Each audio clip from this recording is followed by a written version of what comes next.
नमस्कार दोस्तों।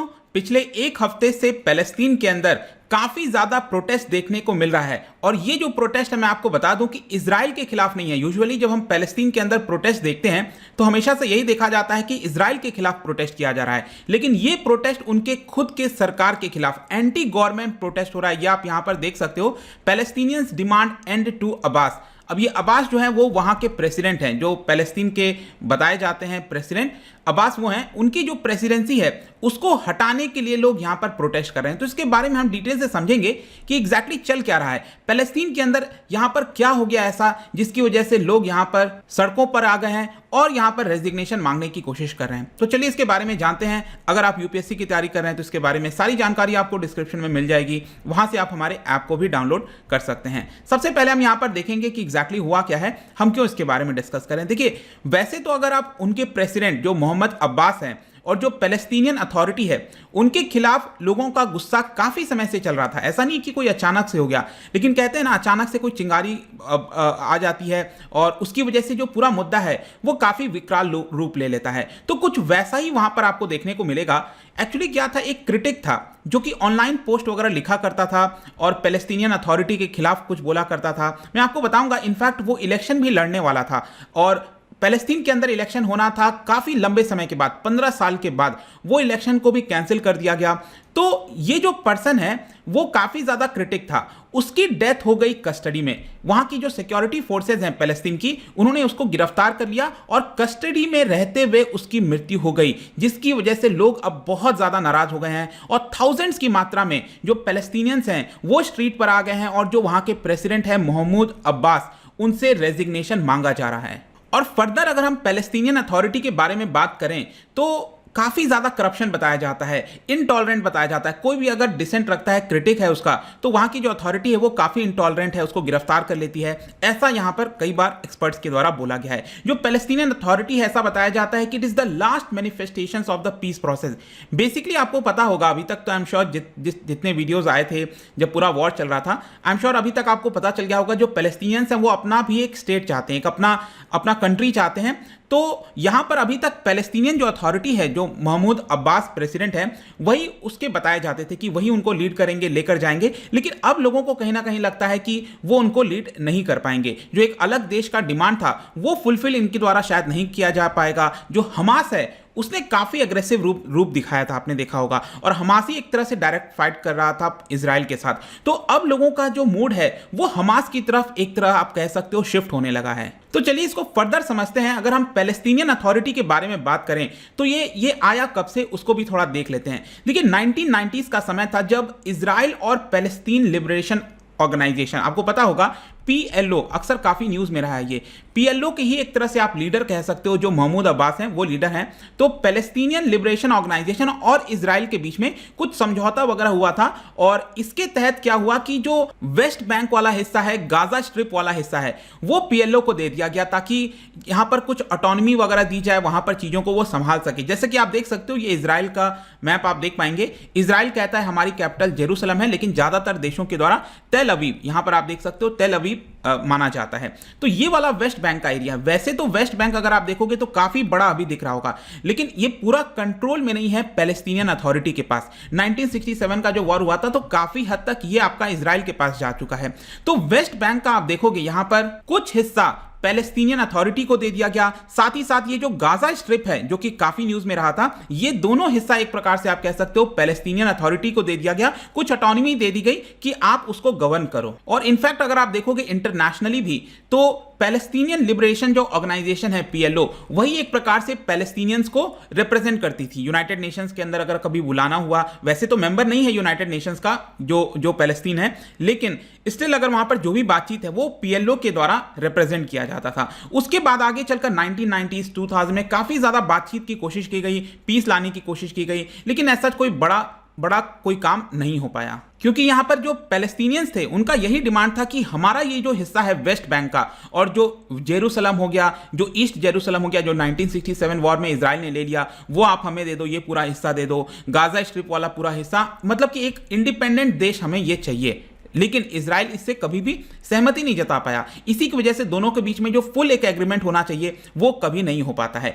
फाइनली अगर आप देखोगे तो जो हमास है वो पावर में आ जाता है 2007 में। 2007 में क्या होता है, यहां पर कुछ इलेक्शंस वगैरह होते हैं, इनफैक्ट 2006 में होते हैं इलेक्शंस, और जो हमास ऑर्गेनाइजेशन है, रेडिकल ग्रुप, इस्लामिस्ट ग्रुप, जिसको टेररिस्ट ऑर्गेनाइजेशन भी घोषित किया गया है कई इंटरनेशनल ऑर्गेनाइजेशंस के द्वारा, इजराइल के द्वारा भी, तो यहां पर वो लोग क्या कर रहे थे कि वो लोग सपोर्ट जुटा रहे थे इस पूरे गाजा स्ट्रिप के अंदर, और वो उन्होंने क्या किया 2007 में जो है पूरा इसको टेक ओवर कर लिया। और 2007 के बाद अब आप देखोगे जो पीएलओ है, दैट इज महमूद अब्बास जो प्रेसिडेंट है, वो बेसिकली वेस्ट बैंक के अंदर सिमट कर रह गए। और वेस्ट बैंक में भी जैसा मैंने आपको बताया, ये आप मैप देख रहे हो, ये पूरा नहीं है, यहां पर भी आप देखिए तो ज्यादातर कंट्रोल आपको इजराइल का ही मिलेगा। काफी कुछ ही ऐसा हिस्सा है, 40% के आसपास हिस्सा बताया जाता है जो कि महमूद अब्बास मतलब पैलेस्टीनियन जो अथॉरिटी है उनके पास है। और इनफैक्ट ये भी बोला जाता है कि इजराइल के पास ओवर आर्किंग अथॉरिटी है, मतलब कि इजराइल जो चाहे यहां पर वेस्ट बैंक के अंदर कर सकता है। वैसे कहने को तो वेस्ट बैंक इस समय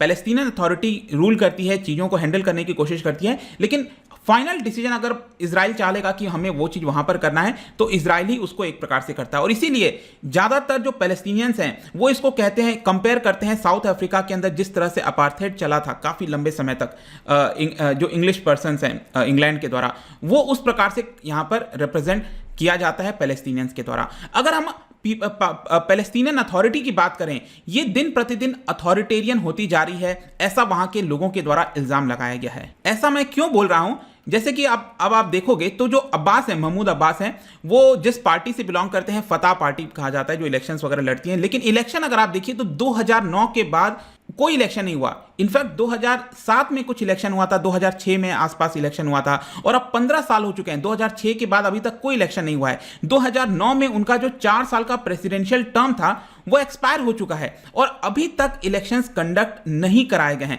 और इसीलिए लोगों का इल्जाम है कि आप हमको सही से रिप्रेजेंट नहीं करते हो। और काफी बड़े पैलेस्टीनियन पॉपुलेशंस के द्वारा करप्शन का इल्जाम लगाया गया है इस पैलेस्टीनियन अथॉरिटी के ऊपर जो महमूद अब्बास हैं। और सेल्फ सर्विंग एक तरह से बताया जाता है कि जो वहां के लोग रह रहे हैं, जैसे कि महमूद अब्बास हो गए, और छोटा सा सर्कल है एक मैन का, आप कह सकते हो 60-70 ईयर्स के एज के ग्रुप के लोग हैं, और वही अपने आप को सर्व करते हैं, ऐसा यहां पर लोगों के द्वारा इल्जाम लगाया जाता है। प्लस साथ में लोग ये भी कहते हैं कि आप इजराइल के साथ मिले हुए हो, मतलब हम तो चाहते हैं कि आप इजराइल के अगेंस्ट बोलो और जो हमें अपना देश चाहिए वो लेकर आओ, लेकिन आप तो इजराइल के साथ मिल गए हो। यहां पर जो हमास है वो हमें एक्चुअल में अब रिप्रेजेंट कर रहा है। यही मैं कह रहा हूं, जो शिफ्ट है ना, वो आप देखोगे पैलेस्टीनियन अथॉरिटी से लोगों का धीरे धीरे जो शिफ्ट है वो हमास की तरफ बढ़ता जा रहा है। काफी ज्यादा अनपॉपुलर होते जा रहे हैं ये जो पैलेस्टीनियन अथॉरिटी के लोग हैं। इनफैक्ट अभी रिसेंट का ये जो मैंने आपको बताया प्रोटेस्ट हुआ है, फ्राइडे को अल अक्सा मॉस्क पर काफी सारे प्रोटेस्टर्स आ गए थे, और उन्होंने ये जो पर्सन मैंने आपको स्टार्टिंग में बताया था ना, जो क्रिटिक था जिसकी हत्या हो गई आपका कस्टडी में रहते हुए, इसका नाम है निजार बनत। ठीक है, निजार बनत, जैसा मैं आपको बता रहा था, ऑनलाइन क्रिटिक था, कई सारे पोस्ट में पैलेस्टीनियन अथॉरिटी के खिलाफ बोलता रहता था। तो यहां पर पैलेस्टीनियन अथॉरिटी के फोर्सेस ने क्या किया, एक घर में रेड किया और उसको उठा लिया वहां से, और फिर ये कस्टडी में गया और वहां पर उसकी मृत्यु हो गई, और फिर लोग बहुत ज्यादा भड़क गए, और इसी की वजह से जो लेटेस्ट प्रोटेस्ट है वो आपको देखने को मिल रहा होगा। और साथ ही साथ इलेक्शंस का भी मुद्दा मैं जो आपको बता रहा था ना, कि यहां पर डिसाइड किया गया था कि अप्रैल के महीने में इलेक्शंस वगैरह कंडक्ट कराए जाएंगे, पार्लियामेंट्री इलेक्शंस होंगे, लेकिन इसको भी महमूद अब्बास के द्वारा कॉल ऑफ कर दिया गया। 15 साल के बाद भी इलेक्शन नहीं हो रहा है। उसके बाद मई के महीने में हमने देखा कितना बड़ा कोहराम मचा था, इजराइल और जो पूरा पैलेस्टीन के बीच में वॉर छिड़ रखी थी एक प्रकार से। तो उस समय भी ये लोगों को लगने लगा कि जो पैलेस्टीनियन अथॉरिटी है, जो महमूद अब्बास हैं, वो हमें सपोर्ट नहीं कर रहे हैं, वो इजराइल के खिलाफ कुछ काम नहीं कर रहे हैं, जो भी कोई कर रहा है वो हमास हमारी तरफ से कर रहा है। और इसी की वजह से जो पोल्स वगैरह रिसेंट कंडक्ट कराए गए, उसमें यह देखा गया कि 50% से ज्यादा लोग अब अचानक से हमास के समर्थक हो गए। ऑल्दो हमास कोई बहुत ज्यादा रेस्पेक्ट नहीं किया जाता था, लोग उसको एक्सेप्ट नहीं करते थे क्योंकि एज अ टेररिस्ट ऑर्गेनाइजेशन उसके हिसाब से देखा जाता था। लेकिन रिसेंटली जो भी कुछ हुआ है, जिस प्रकार से हमास सामने निकल कर आया है, वो आप कह सकते हो कि लोगों का सपोर्ट बढ़ गया है। अब फाइनली क्वेश्चन आता है कि क्या महमूद अब्बास अब प्रेसिडेंट बने रहेंगे? देखिए, उनकी उम्र ऑलरेडी बहुत हो चुकी है, 85 ईयर्स के हो चुके हैं, और लोगों का गुस्सा लगातार भड़क रहा है। लेकिन स्टिल आप कह सकते हो इतना ज्यादा अनपॉपुलर होने के बावजूद अब्बास के पास अगर आप देखोगे तो कई सारे वेस्टर्न कंट्रीज का सपोर्ट है, इजराइल, यूएस, वेस्टर्न कंट्रीज, वो लोग काफ़ी हद तक पैलेस्टीनियन अथॉरिटी को ही रिकॉग्नाइज करते हैं, हमास को कभी रिकॉग्नाइज नहीं करते हैं। और इसकी वजह से यहाँ पर काफ़ी सारा पैसा पैलेस्टीनियन अथॉरिटी को मिलता है, मतलब कि उनके जो प्रेसिडेंट है महमूद अब्बास, उनको मिलता है। और उसके माध्यम से जो सिविल सर्वेंट है, अब ध्यान रखिएगा किसी भी देश के अंदर जो सबसे मजबूत स्तंभ होता है, जो ऑफिशियल्स होते हैं, जो सिविल सर्वेंट्स होते हैं, उनका बहुत इंपॉर्टेंट रोल होता है, उनका रुख किधर है। तो उनको क्या है कि सैलरी वगैरह सब कुछ महमूद अब्बास के माध्यम से मिलती है, और ये तब तक मिलता रहेगा जब तक उनको, और वो ऐसा कुछ रिटेलिएट नहीं करेंगे। और इसीलिए कहा जाता है कि शायद अभी ऐसा कोई प्रॉब्लम नहीं है कि वो पावर में रहेंगे नहीं रहेंगे। अब देखना होगा ये प्रोटेस्ट कब तक चलता है, कितना लंबा, क्या ये हिंसा का रूप लेता है, डिपेंड करता है कि किस तरफ से चीज़ें आगे बढ़ती हैं। लेकिन अभी के लिए तो ऐसा लग रहा है क्योंकि वेस्टर्न जो कंट्रीज हैं उनकी तरफ से बहुत सारा पैसा इन्वेस्ट किया गया है पैलेस्टीनियन अथॉरिटी के ऊपर, इसलिए सच उनके कुर्सी को जो पावर है उसको कोई बहुत बड़ा अभी खतरा नहीं होगा। बट डेफिनेटली जैसा मैंने आपको बताया कि काफ़ी बड़ा प्रोटेस्ट इस समय पैलेस्टीन के अंदर हो रहा है उनके खिलाफ। देखना होगा, कोई भी अपडेट आएगा डेफिनेटली मैं आपको इसके बारे में बताऊंगा। जाने से पहले एक इंटरेस्टिंग क्वेश्चन आपके लिए लेकर आया हूं, क्योंकि हम डेमोक्रेसी और इलेक्शंस की बात कर रहे थे, तो मैंने सोचा कि एक इस तरह की भी आजकल क्वेश्चंस आने लगे हैं, स्पेशली यूपीएससी में, एनालिटिकल बेस्ड। क्या आप मुझे बता सकते हो कि most basic outcome of democracy क्या होता है? सबसे बेसिक वाला जो आउटकम है ना, जो सबसे इंपॉर्टेंट है, वो डेमोक्रेसी में सबसे ज़्यादा क्या होता है वो आपको बताना है।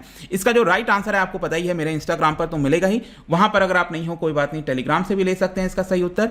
मैं कई सारे एमसीक्यूज यहाँ पर डालता रहता हूँ स्टोरीज के फॉर्म में, आप जाकर प्ले कर सकते हो। बाकी अगर आपको इसका पीडीएफ चाहिए, अलग अलग सोशल मीडिया पर जुड़ना चाहते हैं तो आ सकते हैं। और अगर आप यूपीएससी की तैयारी कर रहे हैं, इसके बारे में कोई भी जानकारी चाहते हैं, ऐप को डाउनलोड करिए, हमारे studiiq.com पर जाइए, सब कुछ आपको वहां पर मिल जाएगा बहुत ही अफोर्डेबल रेट्स पर। जो कोर्सेज हैं वो अवेलेबल हैं। आई होप कि ये वीडियो आपको पसंद आया होगा। मिलता हूं आपसे next time. Till then, thank you very much, see you soon.